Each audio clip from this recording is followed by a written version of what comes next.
राष्ट्रपति संविधान सभा की सिफारिश के बिना अनुच्छेद 370 को रद्द करने की कोई अधिसूचना जारी नहीं कर सकता। ये भारत के जो संवैधानिक स्ट्रक्चर है उस पे सिफारिश देने के लिए कि और किस तरह से बेहतर कार्य किया जा सके, संविधान में क्या संशोधन किया जाना चाहिए। संसद से मिला वन संरक्षण संशोधन विधेयक को मंजूरी, राजभवन में भ्रष्टाचार रोधी प्रकोष्ठ पर टकराव।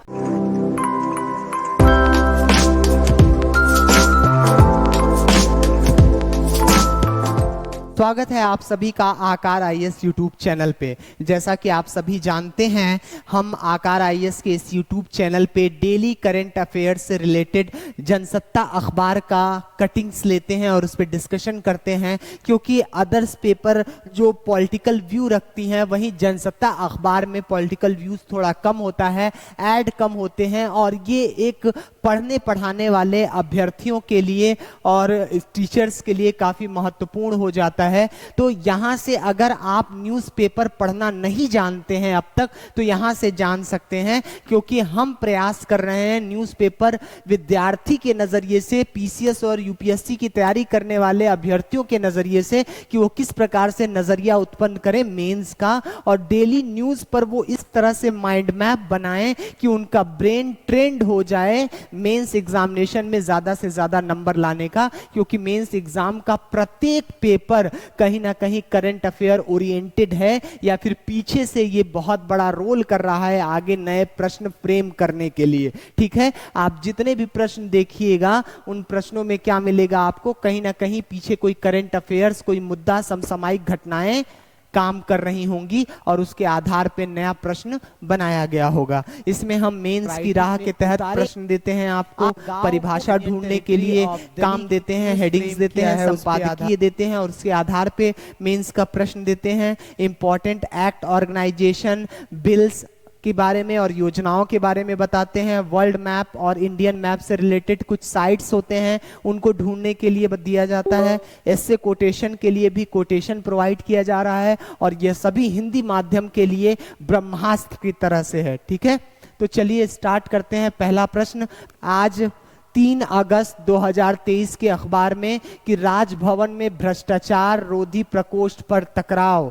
ममता बनर्जी का कहना है कि भाजपा के निर्देश पर काम कर रहे हैं बंगाल के राज्यपाल, और राज्यपाल का कहना है कि राज्य के लिए बेहतर होगा हम एक अलग तरीके से विभाग बना करके भ्रष्टाचार की जांच करेंगे। ये तो अच्छी बात है, आप भी कहेंगे ये अच्छी बात है, लेकिन राज्यपाल का काम है विधानसभा के द्वारा बनाई गई नीतियों को मंजूरी देना, विधेयकों को मंजूरी देकर के अधिनियम में परिवर्तित करना और सलाहकार की भूमिका निभाना, ना कि वहां पे खुद विधायिका बन जाना।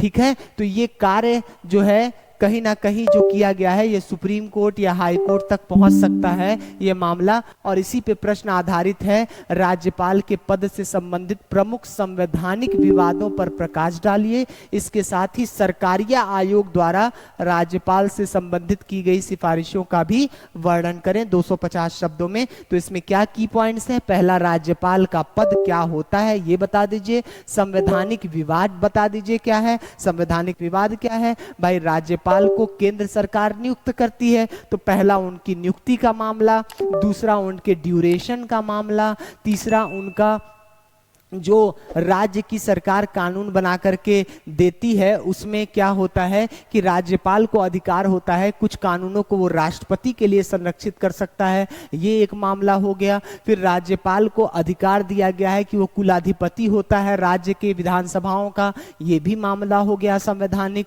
जो कि टकराव का मुद्दा बनता है। फिर उसके बाद कई बार राज्य सरकार क्या करती है, कोई कानून पास करती है तो राज्यपाल उसको अटकाए रखते हैं, इनके पास पॉकेट वीटो है की शक्ति है, तो उसका भी दुरुपयोग होता है। तो इस पे आधारित है, जरूर लिखें। फिर सरकारिया आयोग का गठन किया गया था पूरे भारत के जो संवैधानिक स्ट्रक्चर है उस पे सिफारिश देने के लिए कि और किस तरह से बेहतर कार्य किया जा सके, संविधान में क्या संशोधन किया जाना चाहिए। तो इस सरकारिया आयोग ने 1987 के आसपास जो रिपोर्ट दिए थे उसमें क्या कहा गया था राज्यपाल के विषय में, ये आपको बताना है कि राज्यपाल को कैसे काम करना चाहिए। फिर है संसद में मिली वन संरक्षण संशोधन विधेयक को मंजूरी और जन विश्वास विधेयक को राज्यसभा में पारित हो चुका है। इस पर आधारित प्रश्न है कि वन संरक्षण और विकास के मध्य उत्पन्न होने वाले द्वंद्व का निवारण सतत विकास है, ये कथन है। फिर उस कथन के संदर्भ में हाल ही में संसद से पारित वन संरक्षण संशोधन विधेयक पर टिप्पणी करिए।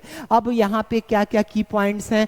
पहला है सतत विकास, फिर दूसरा की पॉइंट है संसद से पारित वन संरक्षण विधेयक। मतलब ये है कि इसमें कुछ पॉजिटिव पॉइंट है वो भी बताइए, नेगेटिव पॉइंट है वो भी बताइए, साथ ही साथ कुछ सुधारात्मक उपाय भी अवश्य बताएं कि क्या कमी रह गई है इस विधेयक में जिसको पूरा किया जाना चाहिए। इसका कुछ पोर्शन यहाँ से मिल जाएगा और कुछ अदर पोर्शन अदर लोग आर्टिकल्स नेट पे डाले होंगे, वहां सर्च करके आप जरूर पता करें कि किस प्रकार से वन संरक्षण और विकास को संतुलित करते हुए सतत विकास की अवधारणा लाई गई। सतत विकास की अवधारणा के बावजूद भी आज भी भारत और विश्व जलवायु परिवर्तन की समस्या से लगातार जूझ रहा है और उसके लिए सिर्फ संधियां, ट्रीटी और योजनाएं बना रहा है। इंप्लीमेंटेशन की अगर भारत लेवल पे बात की जाए तो काफी अच्छी है और वैश्विक रूप से बात की जाए तो काफी निम्नतर है। वैश्विक देश चाहते हैं कि विकासशील देश कटौती कार्बन की कम कर दें और वो अपना जारी रखें क्योंकि अपना तो विकास कर चुके हैं। ठीक है, तो ये सभी मुद्दे आपको यहां सम्मिलित करने। फिर संपादकीय है टिकाऊ विकास और साख निर्धारण। अब यहाँ पे भी देखिए, यहाँ पे भी कहीं ना कहीं उसी से संबंधित जलवायु परिवर्तन से प्रश्न है। यहाँ देखिए ESG विनियमन, क्या है ये ESG? ESG को कहा जा रहा है पर्यावरण, सामाजिक और प्रशासनिक नियमन, जिसको संयुक्त रूप से ESG कहा जा रहा है। ठीक है, इसके विनियमन से आप क्या समझते हैं? यह किस प्रकार जलवायु परिवर्तन से होने वाले दुष्परिणामों को नियंत्रित कर सकता है? मूल्यांकन करें। मूल्यांकन में फिर वही पॉजिटिव और नेगेटिव पॉइंट, सुधारात्मक पॉइंट आपको देने हैं। पहले ESG विनियमन बताइए, फिर उसके बाद जलवायु परिवर्तन से क्या दुष्परिणाम होते हैं उसको बताइए, और फिर ये किस प्रकार से ESG विनियमन जलवायु परिवर्तन को नियंत्रित कर सकता है, उसके दुष्परिणाम को इस पे बता करके अपना कंक्लूजन देके इसको आप खत्म कर सकते हैं। चलो परिभाषा ढूंढें, आइए ढूंढते हैं। जल संरक्षण और मानसून, पहले जल संरक्षण की परिभाषा ढूंढिए, फिर मानसून की, और फिर दोनों का कोरिलेशन बताइए कि किस प्रकार मानसून में हम जल संरक्षण को अधिक बढ़ा बढ़ावा दे सकते हैं। मानसून ट्रफ के बारे में पता करिए। खाद्य मुद्रास्फीति क्या होती है? नॉर्मल मुद्रास्फीति तो आपने सुना होगा कि मांग जनित हो या फिर लागत जनित मुद्रास्फीति हो। अब ये खाद्य जनित मुद्रास्फीति क्या है इसके बारे में पता करें। राष्ट्रीय राजधानी क्षेत्र, कौन कौन से राज्य आते हैं, उनके कितने जिले आते हैं, उत्तर प्रदेश का कितना जिला शामिल है, क्यों ये बनाया गया था राष्ट्रीय राजधानी क्षेत्र, ये सभी, रेपो रेट क्या होता है, रिवर्स रेपो रेट, इसके बारे में पता करिए। ठीक है, हर चीज बता देंगे हम तो फिर दिक्कत होगी, आपका वर्क नहीं हो पाएगा, आपका माइंड मैप नहीं बनेगा। वर्ल्ड मैप में आप नामीबिया, दक्षिण अफ्रीका, दारफूर क्षेत्र, यहाँ से लोग प्रवास कर रहे हैं, दूसरे देश में जा रहे हैं। सूडान, चाड, यहाँ पे लगातार लड़ाइयाँ होती रहती हैं। जॉर्डन, सीरिया और रोमानिया, ये सभी आज न्यूज़ में रहे। फिर उसके बाद इंपॉर्टेंट एक्ट्स, योजनाएं और ऑर्गेनाइजेशन में जन विश्वास प्रावधान संशोधन विधेयक 2023, राष्ट्रीय बाघ संरक्षण प्राधिकरण, डिजिटल व्यक्तिगत डेटा संरक्षण विधेयक और संयुक्त राष्ट्र खाद्य एजेंसी, इन सबों के बारे में आप पता करिए। और ये किस पोर्शन में जाएगा जीएस पेपर के, ये भी पता करिए, क्योंकि आपको सबसे बेहतरीन तरीके से कुछ समझना चाहिए तो वो है सिलेबस। सिलेबस को बारीकी नजर से देखिए, उसके एक एक शब्द को तोड़िए और उसके हिसाब से इस करंट अफेयर को समझते चलिए। यहाँ ऐसे कोटेशन है, मैं आपको सिर्फ 3 चीजें सिखा सकता हूँ, सादगी, धैर्य और करुणा, यही आपकी सबसे बड़ी दौलत बन सकते हैं।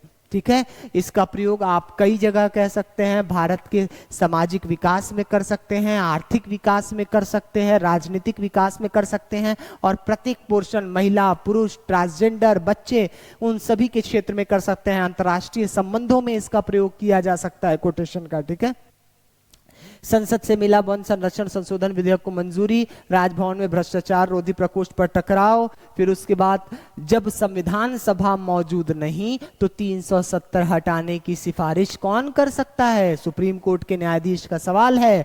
तो जवाब है कपिल सिब्बल का कि यह बिल्कुल उनका बिंदु है और उनका पूरा मामला इस बारे में है कि राष्ट्रपति संविधान सभा की सिफारिश के बिना अनुच्छेद 370 को रद्द करने की कोई अधिसूचना जारी नहीं। अब ये लगातार सुनवाई होगी और फिर देखिए क्या फैसला निकल के आ सकता है।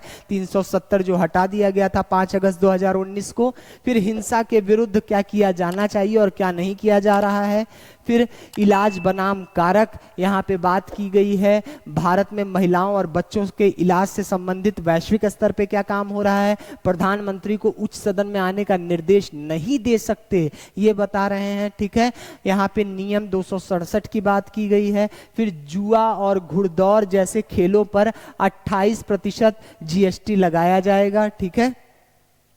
फिर उत्तर पश्चिम भारत में 3-4 दिन तक बारिश के आसार हैं और वैदिक शिक्षा को बढ़ावा देने के लिए एक नए बोर्ड की स्थापना कर रहे हैं, शिक्षा मंत्री बहुत बता रहे हैं इस बारे में।